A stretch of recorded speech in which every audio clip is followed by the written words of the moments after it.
Welcome you all and Assalamu alaikum to everyone. And today is a very historic day in the history of the company. Or I believe and pray, inshallah, this will be for good and for the betterment. आज मैंने कहा last हमारी फैसल साहब से हुई थी इनकी team से इंटरेक्शन, तो हमने एक सेल्स प्रोफेशन और एक सेल्स कॉल के ऊपर थोड़ी बात की थी. आज चूँकि आप लोग सब जो हैं सीनियर और मिडिल मैनेजर्स हैं, तो फार्मा पर्टिकुलर के हवाले से हम थोड़ी सी बात करेंगे. देखिए, एक फ़र्क समझना बहुत ज़रूरी है कि एक लीडर और एक मैनेजर में क्या फ़र्क. देखें, manager means that you have to manage every days task, कि हर रोज़ के आपके कुछ काम है वो आपने करने हैं, या खुद काम करना है या किसी से काम लेना है. तो you are in the post of a management. But एक लीडर क्या है? Leader is a person who inspires others, to do more, to get them motivated and to get them give their best. हम ये पहले ये समझना चाह रहे हैं कि एक लीडर में और एक मैनेजर में क्या फ़र्क. मैनेजर ने तो टीम से मीटिंग करनी है, उनसे डीब्रीफिंग करनी है, उनसे पूछना है सेल्स के बारे में, एनालिसिस के बारे में, ट्रेंड्स के बारे में, काम के बारे में. लीडर का क्या फ़र्क हुआ? लीडर का फ़र्क ये हुआ कि उसने इंस्पायर करना है. तो आप अगर खुद को सोचें कि आप किससे इंस्पायर होंगे, आप उससे इंस्पायर होंगे जिसका नॉलेज आपसे ज़्यादा होगा, आप उससे इंस्पायर होंगे जिसकी एबिलिटी आपसे ज़्यादा होगी, आप उससे इंस्पायर होंगे जिसकी डॉक्टर कन्वर्ट करने की एबिलिटी आपसे ज़्यादा होगी, आप उससे इंस्पायर होंगे जो आपको कुछ नया सिखाएगा या आपको नया कुछ बताएगा. तो आपको खुद को conversion from a manager to leadership, that needs, you need to improve yourself first. कि आपने खुद को देखना है कि what is your best self क्या है. आज आप जो भी हैं, ज़ीशान हैं या आप अली रज़ा हैं, anybody of you who's sitting here, first you think that what is your best version of Ali Raza, what is the best version of Zishan Sharif.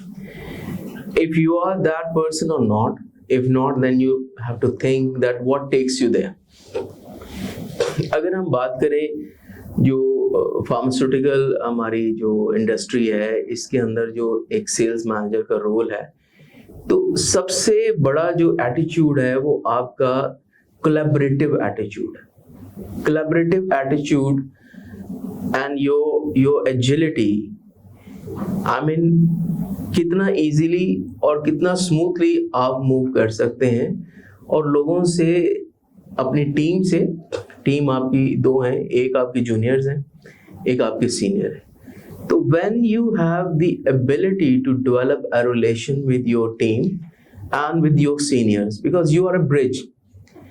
एक कंपनी की तरफ से एक इंस्ट्रक्शन आ रही है, वो आपने डाउन द लाइन उसको इम्प्लीमेंट करना है. नीचे से एक रिक्वायरमेंट आ रही है, उसको आपने कंपनी से कम्युनिकेट करना है.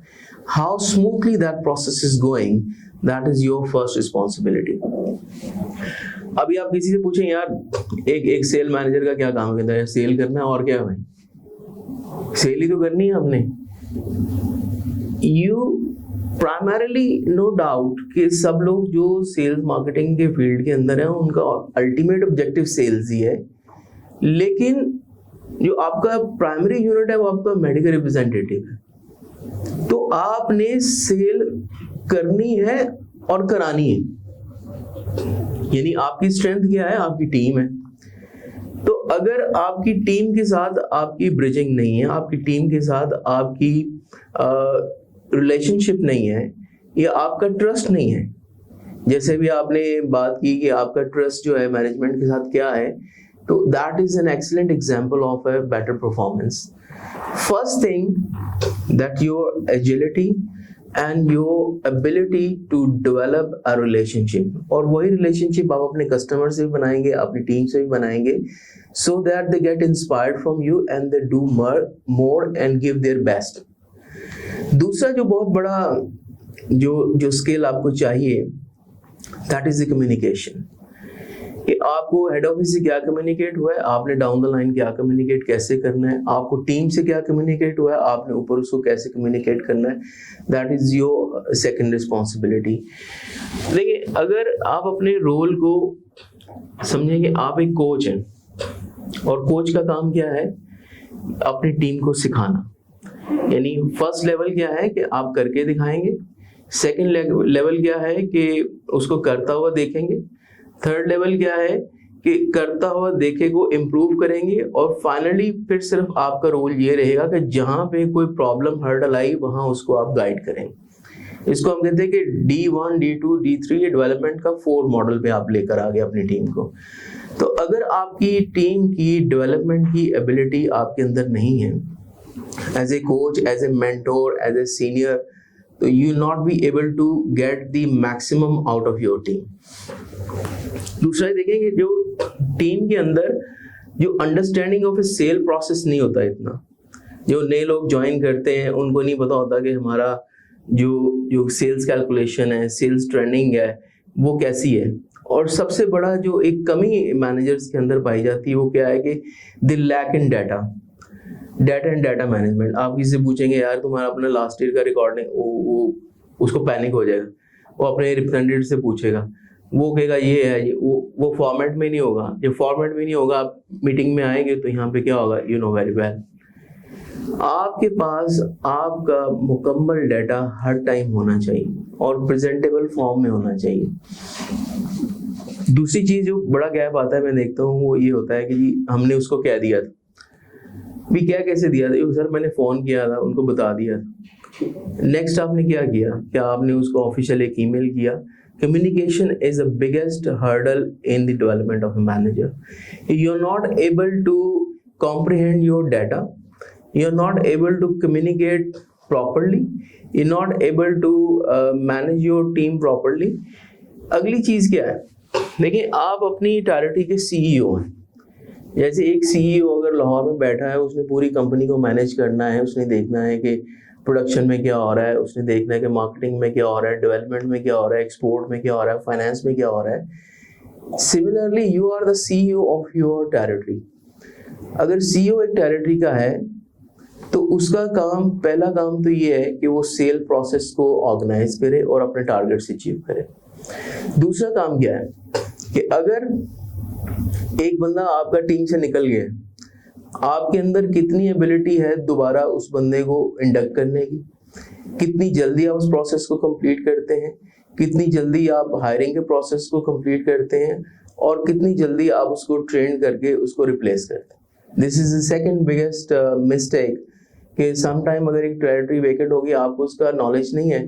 जब आपको नॉलेज नहीं है तो आपको बंदा हायर करने में दिक्कत हो रही है, बंदा आ गया तो उसकी सेल्स टारगेट्स नहीं हो रहे, सेल टारगेट्स नहीं हो रहे, तो फिर एक गैप आपका मैनेजमेंट के साथ आ रहा है।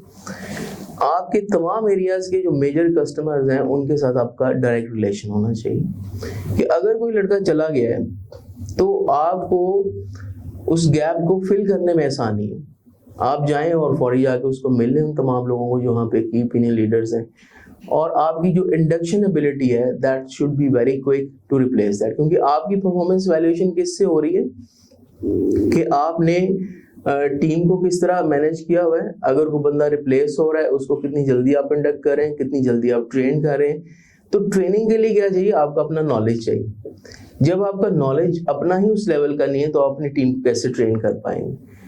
खुद को बेहतर करने के लिए you need to study your product. जब आप प्रोडक्ट को स्टडी करेंगे फिर ही आप अपने जूनियर को आप पढ़ा पाएंगे। अगर आपका काम है कि ऑफ द जॉब ट्रेनिंग, जैसे आप ऑफिस में बैठे हैं आपने ट्रेनिंग किया, then on the job training, जब आप राइट विद जिसको हम कहते हैं, जब आप उसके साथ गए हैं तो वहां पर आपका रोल क्या है कि आपने उसकी कॉल को मॉनिटर करना है और जहां पे वो गलती कर रहा है उसको आपने आगे बाहर बताना है। First of all you need to monitor कि प्री कॉल एनालिसिस उन्होंने किया या नहीं किया, जो इन्फॉर्मेशन जो है फार्मेसी से कलेक्ट की, क्लिनिक से कलेक्ट की, जब वो बंदा अंदर गया उसने बात क्या की, एंड देन जहाँ पे उसको डिफिकल्टी आ रही है वहाँ पे आप उस कॉल में उसको गाइड करेंगे और बाहर आके फिर उसका पूरा एक एनालिसिस पेश करेंगे। मेडिकल रिप्रेजेंटेटिव को normally they are very weak in calculating कि भी उनका इंसेंटिव का क्या सिस्टम है। एक मैनेजर को चाहिए कि उसको वक्तन फक्तन बैठ के बताए कि आपका ये प्रोडक्ट आपने करनी है तो इस पे आपका ये इंसेंटिव है, ये प्रोडक्ट करनी है इस पे ये इंसेंटिव है, और आज तुम महीने के 10 दिन गुजर गए, तुम यहाँ खड़े हो, 20 दिन में तुम्हें यहाँ करना है। क्योंकि जब तक आप उसकी बेहतरी का नहीं सोचेंगे आपकी बेहतरी हो नहीं सकती। नहीं, एक सीईओ को जो चाहिए कि उसके लोग जो हैं वो अर्न करें। अगर वो अर्न नहीं करा, no one of your team members should miss incentive a single time.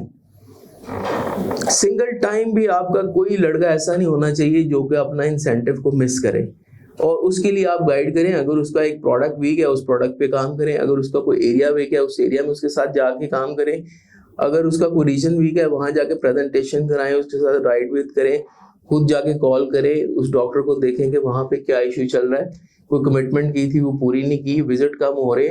ये total analysis of the territory is your responsibility. Unless you are not doing that, फिर देखिए कि आपका एक प्रोडक्ट आपने डेवलप कर लिया, व्हाट इज नेक्स्ट। देखिए दो ही तरीके हैं दुनिया के अंदर अपनी सेल को बढ़ाने के। एक ये है कि आप एग्जिस्टिंग कस्टमर से अपनी प्रेजेंट प्रोडक्ट लिखवाएं, एग्जिस्टिंग कस्टमर से अपनी नई प्रोडक्ट लिखवाएं, या आप नए कस्टमर से दोनों लिखवाएं। तो जब आपने देखा कि आपको एक टाइम हो गया फील्ड के अंदर, आपने you are also business development manager. तो बिजनेस डेवलपमेंट मैनेजर का क्या काम है कि उसने देखना है कि मेरी टेरिटरी के अंदर कोई ऐसी पॉसिबिलिटी रह तो नहीं कि जिससे कि मुझे मजीद बिजनेस मिल सकता है। अगर एक डॉक्टर है वो मेरा एक प्रोडक्ट ही लिखे जा रहा है, दूसरा क्यों नहीं लिख रहा, दूसरा लिख रहा है तो तीसरा क्यों नहीं लिख रहा, उसकी रीजन को जानना, उसको एनालाइज करना। अपनी टीम, जब तक आपकी टीम सेटिस्फाई नहीं होगी प्रोडक्टिव नहीं होगी। टीम प्रोडक्टिव नहीं है तो आप प्रोडक्टिव नहीं है।